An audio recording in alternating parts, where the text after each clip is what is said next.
बच्चों, आज हम लोग इस वीडियो में देखेंगे कार्य पुस्तिका पर्यावरण कक्षा 4। तो इसमें आज हम लोग देखेंगे पाठ 10 पौधे के भाग एवं उनके कार्य। तो ये हमारे पर्यावरण कार्य पुस्तिका कक्षा 4 की है, जिसमें हम लोग पाठ 10 देखेंगे पौधे के भाग एवं उनके कार्य। तो पहला प्रश्न है कि नीचे दिए गए बॉक्स में पौधे के विभिन्न भागों के नाम एवं उनके कार्य लिखिए।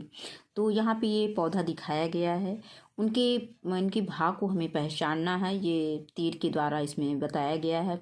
जैसे कि ये फल दिखाया गया है और यहाँ पे ये पत्ती है और इसके नीचे ये फूल दिखाया गया है और इसमें ये तना है और ये जड़ है। अब हम इनके क्या लिखेंगे, इनके कार्य हमको लिखने हैं। इनके नाम हमने लिख दिया है, अब इनके हम कार्य बोलेंगे, कार्य लिखेंगे।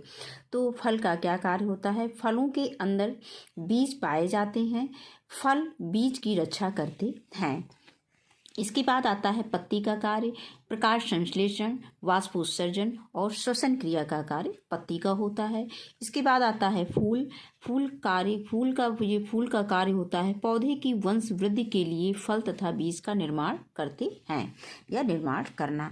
इसके बाद आती है बात जड़ की, यानी तना। तो इसका कार्य होता है पौधे को सीधा खड़ा रखता है। तने का कार्य क्या होता है? तने की सहायता से पौधा सीधा खड़ा होता है, यानी तने का कार्य होता है पौधे को सीधा खड़ा रखना। तो हम इसको लिख सकते हैं कि पौधे को सीधा खड़ा रखता है। नंबर 2, शाखाओं को सहारा प्रदान करता है। और नंबर 3 है जल व अन्य पोषक तत्वों के पोषक तत्वों को पौधों के अन्य भागों तक पहुंचाता है। इसके बाद आता है जड़ का कार्य। तो जड़ का कार्य है कि पौधों को मजबूती से जमाए रखती है। अब अगला प्रश्न है इसमें प्रश्न संख्या 2 कि पेड़ पौधे सजीव क्यों कहलाते हैं? तो क्योंकि सांस लेना, भोजन करना, वृद्धि करना और अपने समान संतान उत्पन्न करना आदि जिसमें ये गुण होता है वो सजीव कहलाते हैं या सजीव कहते हैं, नहीं सजीव कहते हैं। इसके बाद प्रश्न संख्या 3 है कि पौधे का वह हिस्सा जो मिट्टी के अंदर होता है उसे क्या कहते हैं? जड़ कहते हैं। अगला प्रश्न है प्रश्न संख्या 4 कि पौधे की तने पर पाए जाने वाले भागों के नाम लिखिए। तो पौधे की तने पर पाए जाने वाले भागों के नाम है फल, फूल, पत्ती और जड़। इसके बाद आगे इसका अगला पार्ट दिया गया है कि नीचे दिए गए चित्र में 2 जड़तंत्र दिखाए गए हैं, उसे पहचानिए और दोनों प्रकार के जड़तंत्र में अंतर लिखिए। तो पहला दिया गया है रेशेदार जड़ और दूसरा दिया गया है मूसला जड़। अब रेशेदार जड़ का क्या अंतर है इसमें दोनों में? तो पहला है कि मुख्य जड़ का अभाव होता है और दूसरा है ये लंबाई व चौड़ाई दोनों में, यानी चौड़ाई में दोनों तरफ बढ़ते हैं, यानी लंबाई और चौड़ाई दोनों में बढ़ते हैं। और मूसला जड़ जो होती है मुख्य जड़ पाई जाती है, मूसला जड़ नीचे की ओर व लंबाई में बढ़ते हैं, नीचे की ओर और नीचे की लंबाई में बढ़ते हैं। अब आगे अगला प्रश्न आता है नंबर 2, खाली स्थान दिया गया है और जड़ में भोजन का संग्रह होता है। तो मूसलाधार में या रेशेदार में? तो मूसलाधार जड़ में भोजन का संग्रह होता है। प्रश्न संख्या 3 है कि निम्नलिखित में से कौन सा कार्य जड़ का नहीं है? तो जल एवं खनिज लवण का अवशोषण, अगला है पौधों को जमीन से बांधना, और अगला है भोजन का निर्माण करना, अगला है उपरोक्त सभी। तो जड़ का क्या कार्य होता है? कौन सा कार्य नहीं होता है? जड़ का कार्य भोजन का निर्माण करना नहीं होता है। जड़ का कार्य जल एवं खनिज लवण का अवशोषण करना होता है, क्योंकि वो जमीन से जल और खनिज लवण का अवशोषण करती, पौधे को जमीन से बांधे रखती है। लेकिन भोजन का काम पत्तियां करती हैं, तो इसलिए भोजन बनाने का काम जड़ का नहीं होता है। अब आता है किसी भी दो खाद्य जड़ों के नाम लिखिए। तो गाजर है, चुकंदर है और सलजम है, और वो क्या कहते हैं जिसको हम वो कहते हैं शकरकंद कह सकते हैं। अब इसके बाद आता है नंबर 5, इसमें मूली भी लिख सकते हैं। और इसके बाद आता है नंबर 5, विकास के बाग में एक नीम का पेड़ था, एक भारी तूफान आया लेकिन यह नीम का पेड़ नहीं गिरा। बताइए कि यह नीम का पेड़ क्यों नहीं गिरा। तो नंबर आ, इसमें मोटे तने की वजह से, नंबर बा, इसकी ऊंचाई की वजह से, नंबर सा, इसकी शाखाओं के कारण जो इसको चारों ओर फैलती हैं, यानी इसकी शाखाओं के कारण जो इसके चारों ओर फैलती हैं, और नंबर दा है इसकी गहराई और मजबूत जड़ों की वजह से। तो आंधी आने पर यानी तूफान आने पर पेड़ क्यों नहीं गिरा? क्योंकि इसकी जड़ें गहरी और मजबूत जड़ों की वजह से पेड़ नहीं गिरा। अब अगला प्रश्न है, उसी का अगला पार्ट है, पौधे के भाग एवं उनके कार्य। नीचे दिए गए कार्यों में कौन सा कार्य तना का नहीं है? तो पौधों को खड़ा करना, नंबर बा है मूल रूम द्वारा अवशोषित पानी और खनिज लवण को पत्तियों तक ले जाना, नंबर सा है पौधे को छाया प्रदान करना, और नंबर दा है भोज्य पदार्थ का संग्रह। तो यहाँ पे हो जाएगा सा, पौधे को छाया प्रदान करना, ये तना का कार्य नहीं है। इसके बाद प्रश्न संख्या 2 है कि सीमा नीचे दिए गए पुष्प पर प्रयोग कर रही है। सफ़ेद फूल, ये सफ़ेद फूल दिखाया गया और बैगनी रंग के पानी में फूल को रखे हुई है।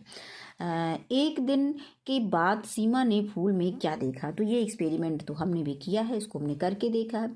आप सफ़ेद फूल रख दीजिए और जिस कलर का पानी आप भर देंगे उस फूल को रखेंगे तो फूल जो है कुछ समय के बाद जो है वो उसी का कलर ले लेता है। तो वही इसमें दिया गया है कि एक दिन के बाद सीमा ने फूल में क्या देखा होगा। तो एक दिन के बाद सीमा ने फूल में देखा कि फूल का रंग बैगनी हो गया। तो बच्चों इसको आप भी ये प्रयोग कर सकते हो। कोई भी सफ़ेद फूल ले लेना और उसको किसी बर्तन में रख देना, और बर्तन में जो पानी रखना उसमें कोई भी रंग डाल देना, हरा, नीला, पीला, काला, जो भी आप पानी डाल देंगे देखेंगे कि थोड़े समय के बाद आपका फूल भी उसी कलर में बदल जाएगा। इसके बाद अगला प्रश्न आता है कि इस प्रयोग से सीमा क्या समझना चाहती है? तो इसका उत्तर है कि तने के अंदर छोटी छोटी नलिकाओं की सहायता से तना जल और पोषक तत्वों को विभिन्न भागों तक पहुंचाता है। ये नलिकाएं पत्तियों द्वारा बनाए गए भोजन को भी पौधे के अन्य भागों तक कैसे पहुंचाती हैं, सीमा यही समझना चाहती है। अगला प्रश्न इसी में आता है कि प्रयोग के अंत में सीमा ने क्या अवलोकन किए होंगे, विस्तार से लिखिए। तो उत्तर है कि प्रयोग के अंत में सीमा ने देखा होगा कि कोशिका क्रिया की प्रक्रिया के माध्यम से फूल द्वारा पानी को सोख लेता है, क्योंकि पानी रंगीन होने के कारण फूल की पंखुड़ियां पानी के साथ रंग को भी सोख लिया। अब अगला प्रश्न आता है इसी में, पौधे के भाग एवं उनके कार्य में। नीचे दी गई तस्वीरों में 3 अलग अलग पौधों को दिखाया गया है जो 3 अलग अलग श्रेणियों के हैं। तो इसमें दिया गया है कि दिए गए पौधों का विवरण लिखिए। अब यहाँ पे पौधे दिए गए हैं, जैसे एक झाड़ दिया गया है, गुलाब दिया गया है और आम, इनके बारे में हमें लिखना है। तो तना का विवरण इसमें लिखना है। तो तना चौड़ाई में फैला हुआ कांटों से भरा होता है, जो झाड़ होता है। और गुलाब का तना पतला होता है और इसके तने में कांटे होते हैं। आम का पौधा बहुत बड़ा वह इसका तना जो है वह इतना तना मोटा होता है और मजबूत होता है। वह इसका तना मोटा होता है। यहाँ पे थोड़ा सा लिखने में मिस्टेक है, तो यहाँ पे हम कहेंगे वह इसका तना मोटा होता और मजबूत होता है। अब इसके बाद आता है, क्या यह खाने योग्य फल नहीं देता है? तो नहीं, ये नहीं देता है, और ये आम जो है खाने योग्य फल देता है। तो इसमें हम लिख सकते हैं हाँ। इसके बाद आते हैं प्रश्न संख्या 2 पे। इसमें दिया है कि निम्नलिखित पौधों को पेड़, झाड़ी और बेल में वर्गीकृत करके बॉक्स में लिखिए। अब इसमें दिया गया है आम, बरगद, अंगूर, बागान बेल, बैर, अमरूद, पीपल लिखा है, इसमें स्पेस दे दिया गया है, जबकि ये दोनों जुड़ा होना चाहिए, ये पीपल ऐसे होना चाहिए। घास, तरबूज, तुलसी, गुलाब, गुड़हल, नीम। तो इसमें हम बेल में लिख सकते हैं अंगूर, तरबूज, बागान बेल। इसमें जिसमें बेल निकलती है, जिसमें लताएं निकलती हैं, तो उसको हम बेल वाले पेड़ पौधे कहेंगे। इसके बाद झाड़ी में आता है तुलसी, गुलाब, गुड़हल, घास, और पेड़ में आता है आम, बरगद, अमरूद, पीपल, नींबू, बैर। अब इसके बाद आगे प्रश्न संख्या 3। नीचे दिए गए चित्र में 2 पौधे दिखाए गए हैं जिसमें एक लकड़ी के खंभे पर निर्भर करता है और दूसरा एक पेड़ पर निर्भर करता है, तो दोनों के लिए क्या कहा जा सकता है। अब ये मूल नहीं है, ये बीज से नहीं बनते हैं, इन्हें सहारे की ज़रूरत है, ये अपना भोजन स्वयं बनाते हैं, तो इसमें हम कह सकते हैं कि इन्हें सहारे की ज़रूरत है। अब इसके बाद अगला है इसी में पौधे के भाग एवं उनके कार्य में नीचे कुछ पत्तियों के चित्र दिए गए हैं जिसका अवलोकन 3 बच्चों के द्वारा किया गया है, तो बताइए कि किस बच्चे का अवलोकन सही है। अब ये पत्तियां दी गई हैं, उसको बच्चों ने अवलोकन किया है। तो सुनीता ने कहा ये जो पत्तियां दिखाई गई हैं, चित्र में दिख रही हैं पत्तियां कई तरह की, तो सुनीता कह रही है कि सभी पत्तियों में सिरा होती है, और अंकित कह रहा है कि सभी पत्तियों का आकार समान होता है, और रमेश कहता है कि पत्तियों को उनके सिरा के आधार पर वर्गीकृत किया जा सकता है। तो अब इसमें हमें बताना है कि किस बच्चे का अवलोकन सही है। तो यहाँ पे सुनीता और रमेश की बातें सही हैं, जबकि अंकित ने कहा कि सभी पत्तियों का आकार समान होता है, जबकि हमने इसमें देखा कि कोई पत्ती पतली है, कोई चौड़ी है, कोई मतलब बड़ी है, कोई छोटी है, तो पत्तियों का आकार समान नहीं होता है, बल्कि सभी पत्तियों में सिरा होता है। बात सही है, सभी पत्तियों में सिराएं होती हैं, और फिर पत्तियों को उनके सिरा के आधार पर वर्गीकृत किया जाता है। तो ये सुनीता और रमेश की बातें सही हैं, तो यहाँ पे हम सुनीता और रमेश में सही का निशान लगा देंगे। अगला प्रश्न है प्रश्न संख्या 2। निम्न में से कौन सी पत्ती में समानांतर सिरा है। तो इसमें बा वाले में समानांतर, देखो समानांतर 2 रेखाएं खींची गई हैं, तो इसमें 2 ये समानांतर सिरा है। अब इसके बाद आता है नीचे दी गई पत्तियों में कौन सी सरल पत्ती है। तो ये पीपल की पत्ती सरल पत्ती में आती है। आगे है कि चौथा प्रश्न है कि नीचे चित्र में दी गई पत्तियों को आरती, सुषमा और पायल 2 समूहों में तो वर्गीकृत करती हैं। बताएं निम्न विकल्प में किसने सही तरीके से वर्गीकृत किया है।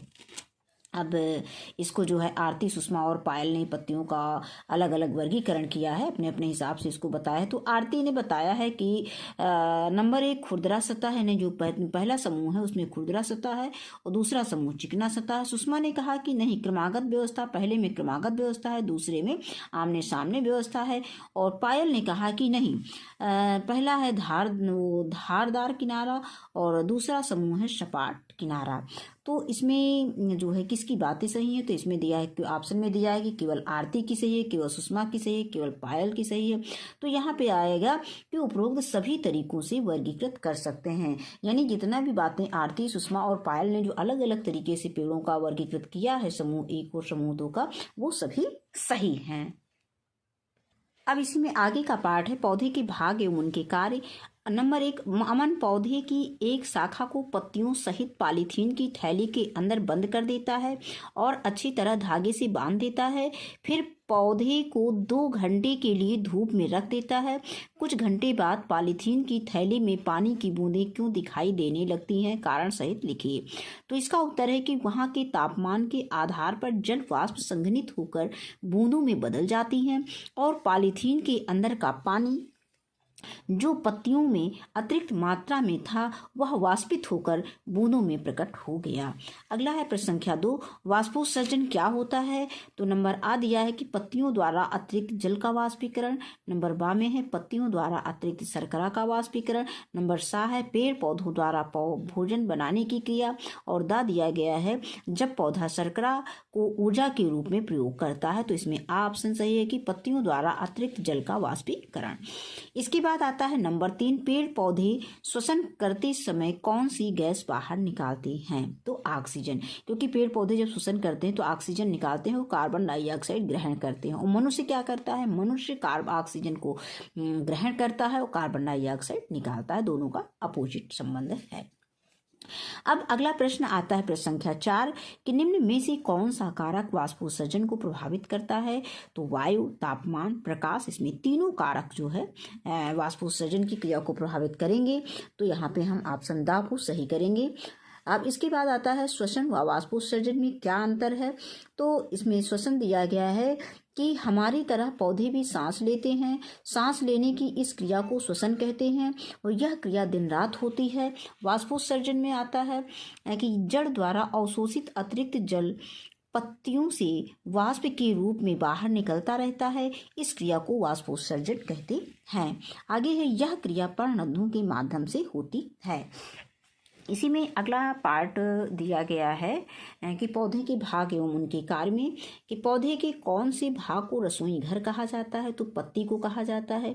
निम्न में से किसके कारण पत्तियों का रंग हरा होता है, तो क्लोरोफिल के कारण पत्तियों का रंग हरा होता है।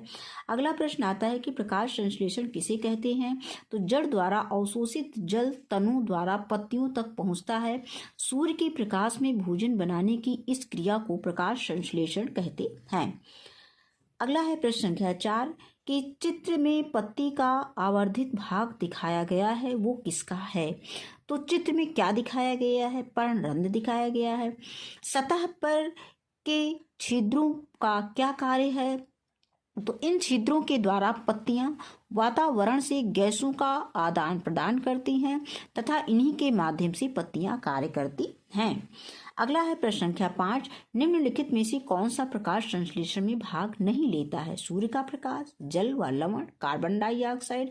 तो यहाँ पे है चांद की रोशनी जो है प्रकाश संश्लेषण की क्रिया में भाग नहीं लेती है, बाकी सब भाग लेते हैं।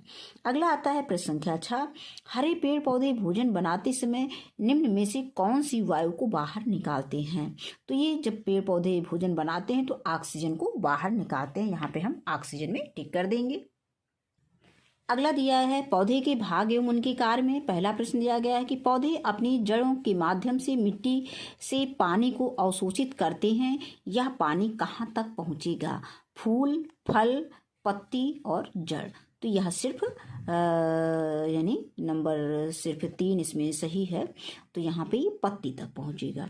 अब इसके बाद दिया गया है, यहाँ पे हम प्रश्न को एक बार फिर से पढ़ लेते हैं कि पौधे अपनी जड़ों के माध्यम से मिट्टी से पानी को अवशोषित करते हैं, यह पानी कहाँ तक पहुँचेगा, तो ये यहाँ पर ये गलत है। ये फूल, फल, पत्ती और जड़ यानी ये यानी इसमें सभी चीज़ें सही हैं। जो पानी जड़ अवशोषित करेगा वो सभी तक पहुँचेगा, यानी फूल तक, फल तक, पत्ती तक, जड़ तक, यानी 1 2 3 चारों में पहुँचेगा। इसके बाद आता है नंबर 2, रिक्त स्थान भरें। दिया गया है कि हरे पौधे प्रकाश संश्लेषण की क्रिया के दौरान कार्बन डाइऑक्साइड गैस लेते हैं। और फिर है श्वसन के दौरान हरे पौधे ऑक्सीजन गैस लेते हैं। यहाँ पे ऑक्सीजन श्वसन के दौरान हरे पौधे, अब यहाँ पे क्या दिया है, प्रकाश संश्लेषण की क्रिया के दौरान कार्बन डाइऑक्साइड गैस लेते हैं और श्वसन के दौरान हरे पौधे ऑक्सीजन गैस लेते हैं। अगला प्रश्न है प्रश्न संख्या 3, पौधे हवा में ऑक्सीजन की मात्रा बनाए रखने में सहायता करते हैं, एक कारण लिखें। तो पौधे हवा में प्रकाश संश्लेषण की क्रिया के माध्यम से हवा से कार्बन डाइऑक्साइड लेते हैं और बदले में ऑक्सीजन देते हैं। इसके बाद नंबर 4 आता है, वनस्पति को खपत और भंडारण के लिए पत्ती से बाकी हिस्सों तक ले जाता है भोजन और ऑक्सीजन, भोजन, पोषक तत्व और पानी, कार्बन डाइऑक्साइड और पानी। तो यहाँ पे हो जाएगा भोजन। अगला प्रश्न आता है कि पौधे के भाग एवं उनके कार्य। रमेश के खेत में कुछ आंवले के पेड़ हैं, उसे यह पता लगाने के लिए क्या करना चाहिए कि कौन सा पेड़ अधिक फल देगा। तो पेड़ पर लगी शाखाओं को गिना जाना चाहिए, पेड़ के तने की मोटाई मापना चाहिए, पेड़ों पर फूलों की कलियों पर ध्यान देना चाहिए, पेड़ की ऊंचाई मापी जानी चाहिए। तो यहाँ पे आएगा, अगर फल देने की बात होगी तो पेड़ पर फूल की कलियों पर ध्यान देना होगा, जितनी ज़्यादा कली होंगी उतना ज़्यादा पेड़ फल देगा। अगला आता है इसी में प्रश्न संख्या 2 कि नीचे दिए गए दोनों फूलों में क्या क्या समानताएं हैं और अंतर हैं। समानताएं और अंतर हैं लिखिए। दोनों फूलों का रंग बैंगनी है, दोनों में पुंकेसर है। अब यहाँ पे ये दिया समानताएं हो गई। इसके बाद हम आते हैं अंतर में। तो पहले अर्थात जो बाईं तरफ चित्र बना हुआ है, फूल में पंखुड़ियाँ कम हैं, जबकि दूसरे वाले में इसमें पंखुड़ियाँ ज़्यादा हैं। और पहले वाले फूल का डंठल छोटा और दूसरे वाले फूल का डंठल बड़ा है। है। इसके बाद अगला प्रश्न आता है प्रश्न संख्या 3। नीचे दिए चित्र में पौधे के भाग दिए गए हैं। यानी नीचे दिए गए चित्र में पौधे के भाग दिए गए हैं, जैसे गुलदाउदी, गुलनार, अलमांदा और हरी फूल गोभी। अब दिया है कि नंबर का इससे संबंधित कुछ प्रश्न पूछे गए हैं।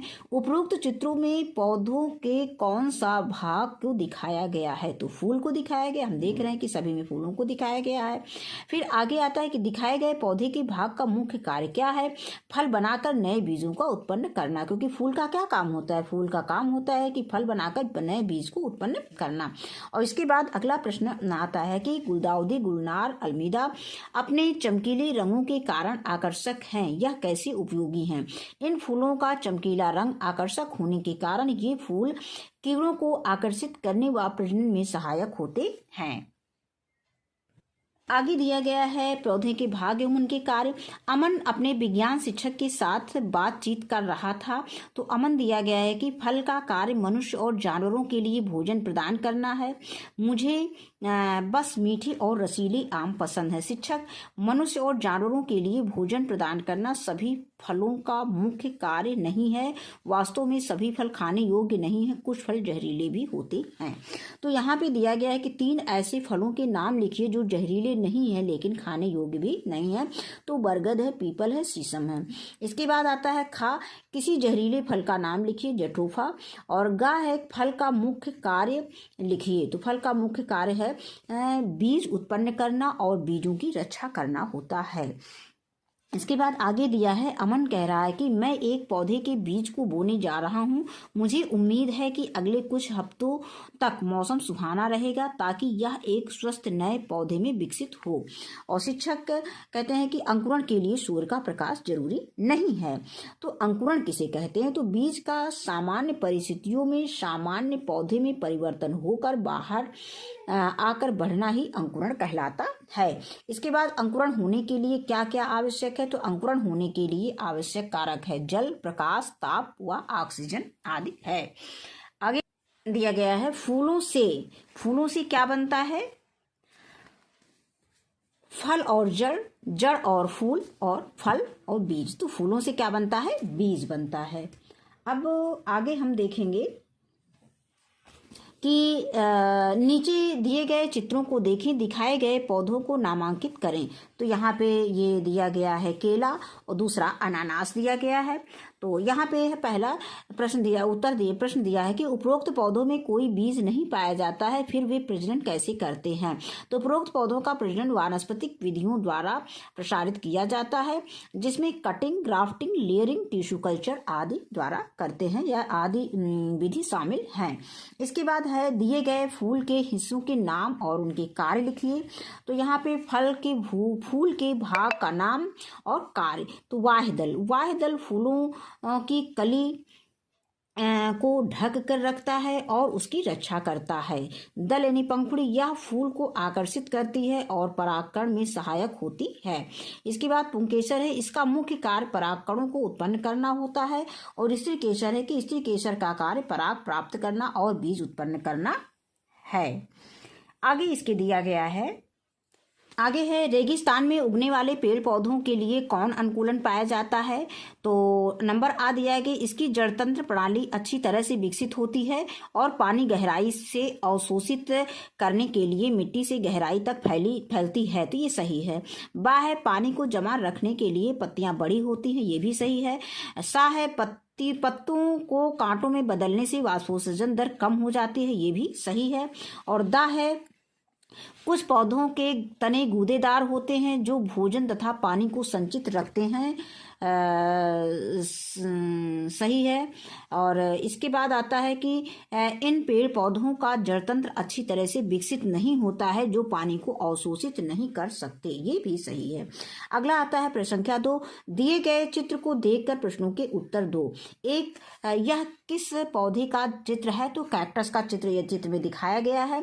इस पौधे पौधे पर कांटे जैसी पत्तियां हरी रंग की नहीं है और इसका आकार भी इतना बड़ा नहीं है। इस पौधे की पत्तियां इस तरह क्यों बनी हैं? तो कटीली पत्तियों से वाष्पोत्सर्जन की क्रिया बहुत कम होती है। ऐसा पानी की कमी में भी पौधा जीवित रहता है, नहीं कि जहाँ पर पानी की कमी होती है वहाँ पर ये पौधा जीवित रहता है। तो ऐसा होने से पानी की कमी में भी पौधा जीवित रहता है। फिर अगला दिया गया है कि यह पौधा अपना भोजन कैसे बनाता है? तो इस पौधे का तना हरा, चपटा व गूदेदार होता है जो भोजन बनाने तथा पानी संचित करने का कार्य करता है। आगे ये प्रश्न दिया गया है कि पौधे पत्तियों, तनों और फूलों के माध्यम से अतिरिक्त पानी का उत्सर्जन करते हैं। निम्नलिखित में से कौन पानी की कमी को कम करने के लिए किसी मरुस्थलीय पौधे में मौजूद होते हैं? तो तना। इसमें हम तना में निशान लगा देंगे। अगला भाग आता है पौधे के भाग एवं उनके कार्य में। पानी में उगने वाले पौधे का चित्र दिया गया है। चित्र के आधार पर प्रश्नों के उत्तर दीजिए। तो इस पौधे की पत्तियां चौड़ी और पानी की सतह पर तैरती हैं, तो इसे क्या फायदा होता है? तो इससे पत्तियां साफ व सुंदर दिखाई देती हैं, यानी पत्तियां साफ रहती हैं। और अगला दिया गया है कि इस पौधे की पत्तियां की सतह मोम की तरह चिकनी होने से इसको क्या फायदा होता है? पत्तियों की सतह मोम की तरह चिकनी होने से इन पर पानी नहीं रुकता है और ये सड़ती नहीं है। फिर है नंबर गा है, नहीं कह सकते हैं कि जब ये पत्तियां पानी में हमेशा रहती हैं तो इन पे पानी इनका सतह जो है एकदम चिकना होता है, जिससे कि ये पत्तियों का संपर्क कम हो पाता है, इन पे रुकता नहीं है, ये फिसल जाता है और इन पे तो इसीलिए ये सड़ती नहीं, तो पानी में रहते रहते ये पत्तियां सड़ जाएं। अब इसके बाद आता है गा, इन पौधों के तने खोखले होने से इसे क्या फायदा होता है? तो इस पौधे के तने, हाँ यहाँ पे दिया गया है, इस पौधे के तने में वायु भरी होने से ये खोखली होती है, जिसके कारण ये मुलायम व हल्के होते हैं और पानी में तैरते रहते हैं। तो क्या फायदा होता है? तैरते रहते हैं, यानी ये पौधे को पानी में तैरने में सहायता करते हैं।